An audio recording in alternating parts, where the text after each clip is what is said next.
Hello students, मैं बसंत कुमार स्वागत करता हूं अपने यूट्यूब चैनल फिजिक्स की पाठशाला में। फ्रेंड्स, इस चैनल पे हम एक नई जर्नी स्टार्ट करने जा रहे हैं। इस चैनल पे आपको क्लास 12 फिजिक्स के चैप्टर अवेलेबल कराए जाएंगे। ठीक है, तो ज़्यादा टाइम वेस्ट ना करते हुए स्टार्ट करते हैं हम। तो जैसे कि क्लास 12 फिजिक्स की जो पहली यूनिट इलेक्ट्रोस्टैटिक्स, ठीक है, तो इलेक्ट्रोस्टैटिक्स में हम क्या क्या पढ़ेंगे वो पहले पता कर लेते हैं। ठीक है, तो इलेक्ट्रोस्टैटिक्स में मेनली हम चार्जेस के बारे में पढ़ते हैं कि चार्जेस कितने टाइप के होते हैं, चार्जेस कैसे जनरेट किया जाता है बॉडी में या किसी इंसुलेटिंग मैटर में।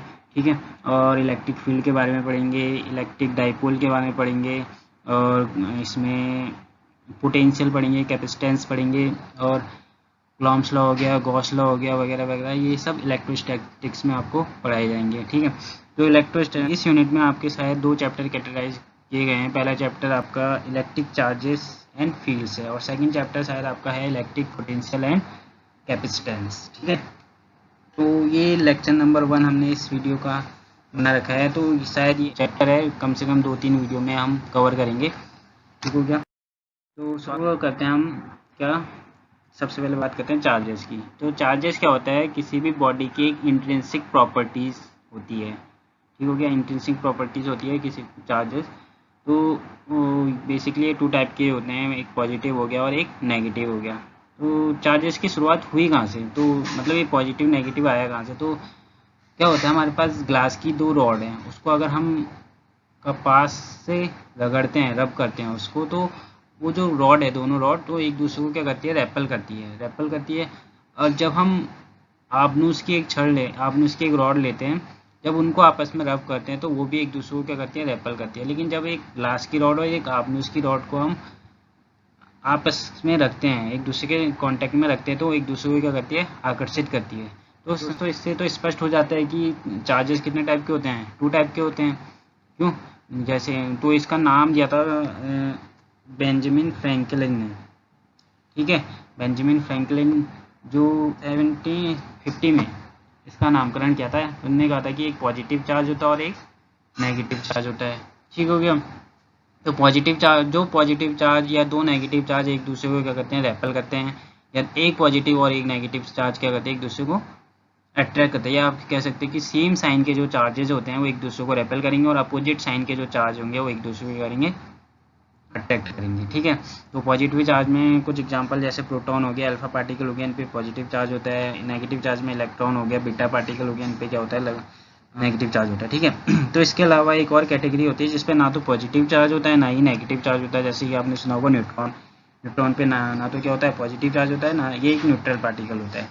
ठीक हो गया, हम बात करते हैं किसकी, मेथड्स ऑफ चार्जिंग। किसी भी बॉडी पे चार्ज, मतलब उसको चार्ज करने के लिए, उसको उस पर चार्ज लाने के लिए हमारे पास 3 टाइप के मेथड होते हैं। पहला है चार्जिंग बाय इंडक्शन, सेकंड है चार्जिंग बाय फ्रिक्शन, और थर्ड है आपका चार्जिंग बाय फिजिकल कांटेक्ट। ठीक है, तो इसको हम डिटेल में भी डिस्कस करेंगे।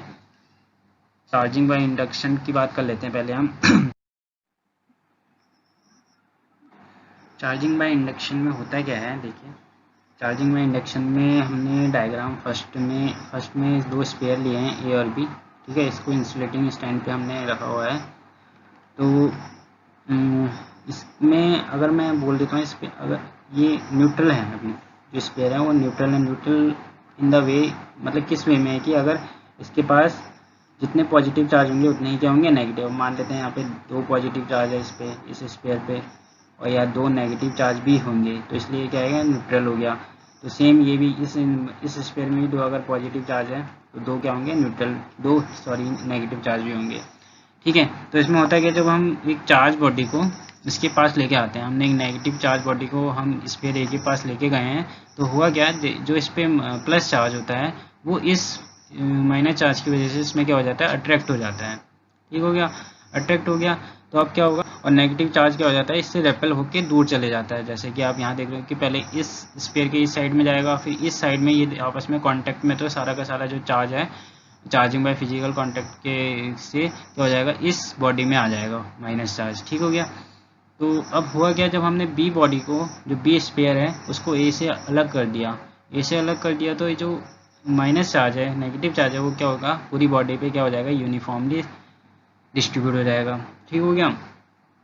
अब क्या करेंगे हम, जो इस ये ए है, जो बॉडी ए है, उसको भी अगर हम जो नेगेटिव चार्ज हम इसके पास लेके गए थे, उसको भी हम ये नेगेटिव चार्ज जो लेके गए इसको हटा देते हैं, तो जो ए पे भी जो चार्ज होगा वो यूनिफॉर्मली डिस्ट्रीब्यूट हो जाएगा पूरे स्पेयर में।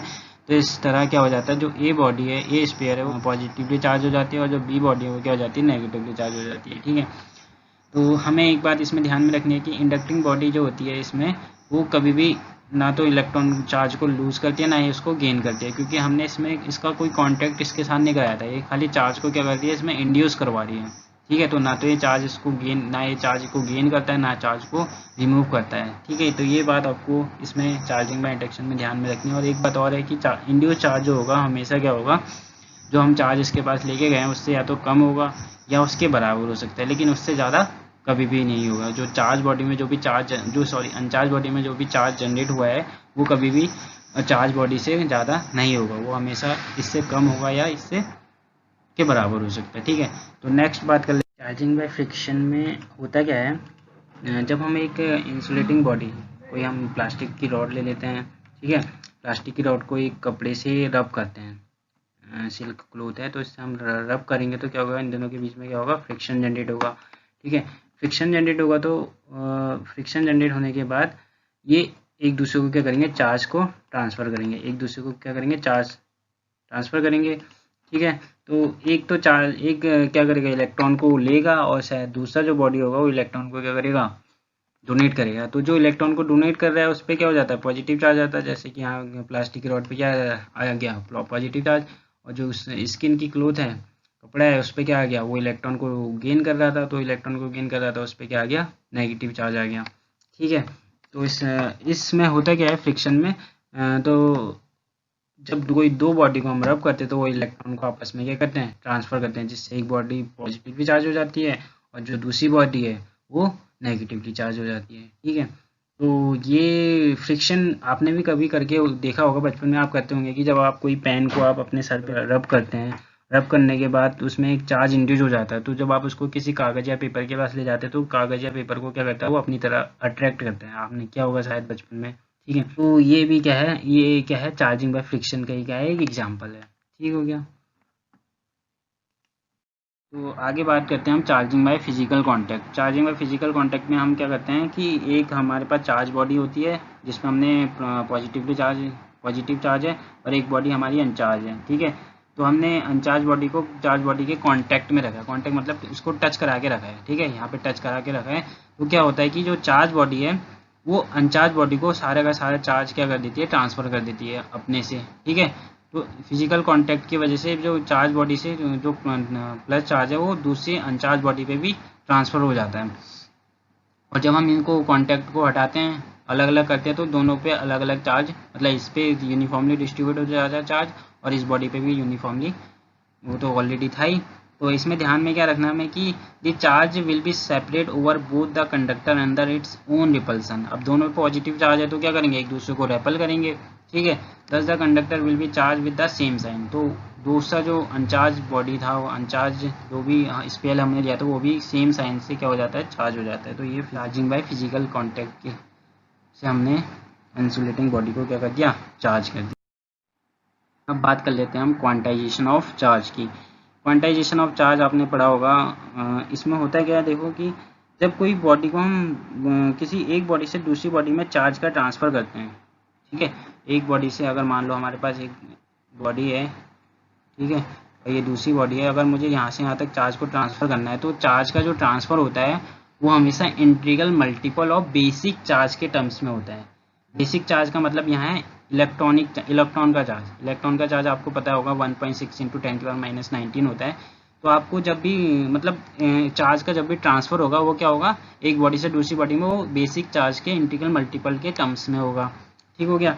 तो उसको हम बोल देते हैं क्वांटाइजेशन ऑफ चार्ज। जैसे कि Q=N इसका फॉर्मूला होता है, जहाँ पे E हो गया आपका बेसिक चार्ज, ये आपका हो गया बेसिक चार्ज, जिसे हम इलेक्ट्रॉन का चार्ज भी कहते हैं, और N हो गया आपका इंटीग्रल मल्टीपल। इंटीग्रल मल्टीपल मतलब 1 होगा, 2 होगा, 1 होगा तो 1 चार्ज, 2 होगा तो 2 चार्ज, जा रहा है, ट्रांसफ़र कर रहा है, चार होंगे तो 4 चार्ज इसमें ट्रांसफ़र कर रहे हैं, ठीक है, एक बॉडी से दूसरी बॉडी में।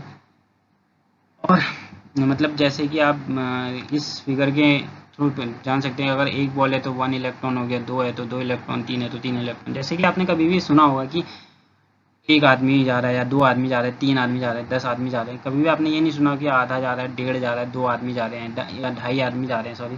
तो वैसे भी चार्ज का यही रोल है कि कभी भी आप ये नहीं होगा कि 1.5 चार्ज ट्रांसफ़र होंगे या 2.5 चार्ज ट्रांसफ़र होंगे या 3.5 चार्ज ट्रांसफ़र हो रहे हैं। हमेशा चार्ज या एक चार्ज जाएगा, 2 जाएंगे, 3 जाएंगे, 4 जाएंगे, ऐसे इंटीग्रल मल्टीपल के टर्म्स में ही चार्ज का ट्रांसफ़र होगा। इसी को क्या बोल देते हैं हम, क्वांटाइजेशन ऑफ चार्ज, ठीक है। अब आगे बात करते हैं हम कूलॉम्स लॉ की। कूलॉम्स लॉ में हम क्या करते हैं, कूलॉम्स लॉ में हम 2 चार्ज लेंगे, कोई भी अगर हम एक पॉजिटिव और नेगेटिव चार्ज लेते हैं तो वो एक दूसरे को क्या करते हैं, अट्रैक्ट करते हैं। अगर दोनों हमने नेगेटिव या दोनों हमने पॉजिटिव चार्ज लिया है तो वो एक दूसरे को क्या करते हैं, रेपल करते हैं, ठीक है। तो कूलॉम्स लॉ भी यही बताता है कि जब कोई 2 चार्ज को हम एक दूसरे के पास रखते हैं तो उन दोनों के बीच में जो फोर्स लगता है, अगर अट्रैक्टिव फोर्स भी लग सकता है और रिपल्सिव फोर्स भी लग सकता है अकॉर्डिंग टू चार्ज साइन, ठीक है। तो अगर हमने इस फिगर की बात करें तो एक पॉजिटिव चार्ज है मेरे पास, एक नेगेटिव चार्ज है, तो इनमें क्या कौन सा फोर्स लगेगा, अट्रैक्टिव फोर्स लगेगा। तो ये जो अट्रैक्टिव फोर्स है 2 चीज़ों पे डिपेंड करता है। सबसे पहली बात, इन दोनों जो चार्ज हैं, दोनों चार्ज के प्रोडक्ट के डायरेक्टली प्रोपोर्शनल होता है, Q1 Q2 के डायरेक्टली प्रोपोर्शनल होगा। और इन दोनों चार्ज के बीच के जो डिस्टेंस है R के स्क्वायर के इन्वर्सली प्रोपोर्शनल होता है। तो 2 मेन फीचर्स इसके होते हैं कूलॉम्स लॉ के, वो आपको यहाँ पता होने चाहिए कि जो पहला जो इन दोनों के बीच में जो भी फोर्स, अट्रैक्टिव फोर्स या रिपल्सिव फोर्स है, वो दोनों चार्ज के प्रोडक्ट के डायरेक्टली प्रोपोर्शनल होगा, और सेकेंडली उनके डिस्टेंस के स्क्वायर के इन्वर्सली प्रोपोर्शनल होगा, ठीक है। अब जब हम इन दोनों इक्वेशन को आप मिलाते हैं तो हमारा क्या बन जाता है, ये F proportional to Q1 Q2 upon R square, और F प्रोपोर्शनल का साइन हटाते ही क्या हो जाता है, एक कांस्टेंट आ जाता है K, ठीक है, जहाँ K क्या है, कांस्टेंट है, इसको हम कूलॉम्स कांस्टेंट भी बोल सकते हैं। तो इसकी जो वैल्यू वो होती है आपकी 1.1/4 पाई एप्सिलॉन नॉट, जहाँ एप्सिलॉन नॉट क्या होता है आपका, परमिटिविटी ऑफ वैक्यूम, ठीक है। इसकी भी वैल्यू 8.854 इंटू 10⁻12 होती है। और K की एक और वैल्यू, न्यूमेरिकल वैल्यू होती है जो 9 इंटू 10⁻9, ये आपको याद रखनी पड़ेगी, आपके न्यूमेरिकल में काम आती है, ठीक है। जब हम इस K की वैल्यू को उस फॉर्मूले में पुट करेंगे इक्वेशन 3 में, तो हमारा ये फॉर्मूला निकल के आता है F = 1/4 pi epsilon not Q1 Q2 upon R square. तो यही क्या है, कूलॉम्स लॉ। तो इसी को हम बोल देते हैं ये कूलॉम्स लॉ है, ठीक है। ये कूलॉम्स लॉ का मैग्नीट्यूड, मतलब इतना फोर्स लगेगा, या तो वो फोर्स अट्रैक्टिव भी हो सकता है या फोर्स रिपल्सिव भी हो सकता है, ठीक है। तो इतना फोर्स आपका उसके बीच में लगेगा, ठीक है। तो अब बात करते हैं हम Coulomb's law in vector form, ठीक है। वेक्टर फॉर्म में कूलॉम्स लॉ को कैसे प्रूव करते हैं, तो वेक्टर फॉर्म के लिए ज़्यादा हमें डीपली नहीं जाना है, हम इजी वे में इसको समझते हैं। इजी वे में क्या होता है, जब हमने कोई चार्ज लिया, जैसे -Q1 -Q2 दोनों चार्ज है, तो एक दूसरे को क्या करेंगे, रेपल करेंगे। तो F21 फोर्स के साथ, जैसे F21 फोर्स क्या है, F21 फोर्स का मतलब है फोर्स लग रहा है Q2 पे, कौन लगा रहा है, Q1, मतलब Q1 Q2 को F21 फोर्स के साथ कहाँ भेज रहा है, रेपल मतलब दूर भेज रहा है, ठीक है। इसको इधर को भेज रहा है, दूर भेज रहा है, ठीक है। तो वो फोर्स कितना होगा, वो फोर्स आपका हो जाएगा F21 on charge Q2 due to charge Q1 हो जाएगा आपके पास इतना, ठीक है। कितनी वेक्टर फॉर्म में लाने के लिए हमें कुछ नहीं करना होता है, हमें मैग्नीट्यूड, जो हमने मैग्नीट्यूड निकाला है, ये हमारा मैग्नीट्यूड हो गया, जैसे हमने पीछे भी प्रूफ किया था, ठीक है। उसको हमने यूनिट वेक्टर से मल्टीप्लाई कर देना है, ठीक है। यूनिट वेक्टर क्या होगा, डिस्टेंस का जो वेक्टर होगा आर कैप, इसको हमने यूनिट वेक्टर से मल्टीप्लाई कर देना है, तो हमारा क्या हो जाएगा, ये वेक्टर फॉर्म में आ जाएगा। F21 इक्वल टू हो जाएगा 1/4 pi epsilon not Q1 Q2 upon R square, और ये आ गया आपका यूनिट वेक्टर। और यूनिट वेक्टर उसी डायरेक्शन में लेना है जिस डायरेक्शन में आपका फोर्स जा रहा है, जैसे F21 इस डायरेक्शन में जा रहा था, और यूनिट वेक्टर भी हमेशा इस डायरेक्शन में ही जाना चाहिए, ठीक है। तो ये आपका वेक्टर फॉर्म में आ गया फोर्स। सेम ऐसी सेकंड फिगर में देख लीजिए कि जो Q1 है Q2 दोनों पॉजिटिव चार्ज है, तो ये भी एक दूसरे को रेपल करेंगे। तो F12 का मतलब ये हो गया कि जो फोर्स लग रहा है Q1 पे, वो कौन लगा रहा है, Q2 लगा रहा है। फोर्स लग रहा है Q1 पे, वो कौन लगा रहा है, Q2 लगा रहा है। तो F12 के साथ जो Q2 है Q1 को अपने से दूर भेज रहा है, ठीक है।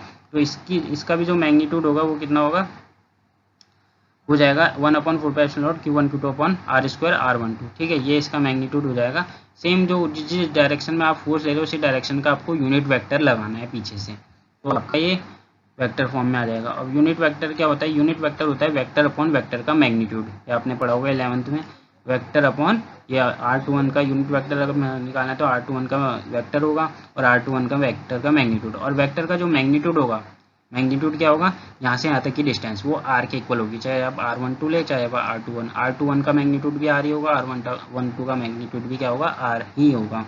ठीक है, तो ये हो गया। लेकिन इनकी डायरेक्शन अलग अलग है, ये बात ध्यान में रखनी कि R12 का डायरेक्शन इधर को है और R21 का डायरेक्शन इधर को है। ठीक है, तो डायरेक्शन के हिसाब से ये क्या होंगे? इनमें नेगेटिव साइन आ जाएगा। अगर इनका रिलेशन हम निकालेंगे तो ये क्या हो जाएगा? R21 इक्वल होगा R12 के। लेकिन ये नेगेटिव साइन क्यों आ रहा है? क्योंकि इनका डायरेक्शन क्या है? अलग अलग है।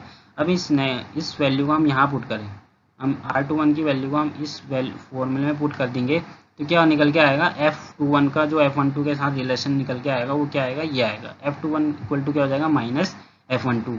क्यों? क्योंकि ये माइनस है तो यहाँ भी माइनस आएगा।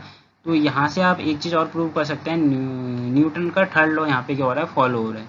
न्यूटन का थर्ड लॉ आपने पढ़ा होगा कि every action is equal and opposite reaction. ठीक है, थर्ड लॉ आपने 11 में पढ़ा होगा। तो यहाँ पे न्यूटन का थर्ड लॉ भी क्या हो रहा है? फॉलो हो रहा है कूलॉम्स लॉ में। तो ये कूलॉम्स लॉ का वेक्टर फॉर्म है। कुछ नहीं करना, आपको वेक्टर फॉर्म निकालने के लिए मैग्नीट्यूड को यूनिट वेक्टर से मल्टीप्लाई कर देना है। बाकी इसमें इतना डीपली नहीं जाना है। तो आपको ये वीडियो पसंद आया होगा। ठीक है, तो नेक्स्ट वीडियो में हम इसके आगे की सीरीज़ लेके आएंगे। नेक्स्ट वीडियो में हम बात करेंगे इलेक्ट्रिक फील्ड के बारे में, इलेक्ट्रिक डाइपोल के बारे में, और इलेक्ट्रिक डाइपोल से इलेक्ट्रिक फील्ड कैसे निकालते हैं एक्सियल और इक्वेटोरियल पोजीशन पे। ठीक है, तो मिलते हैं नेक्स्ट वीडियो में, तब तक के लिए।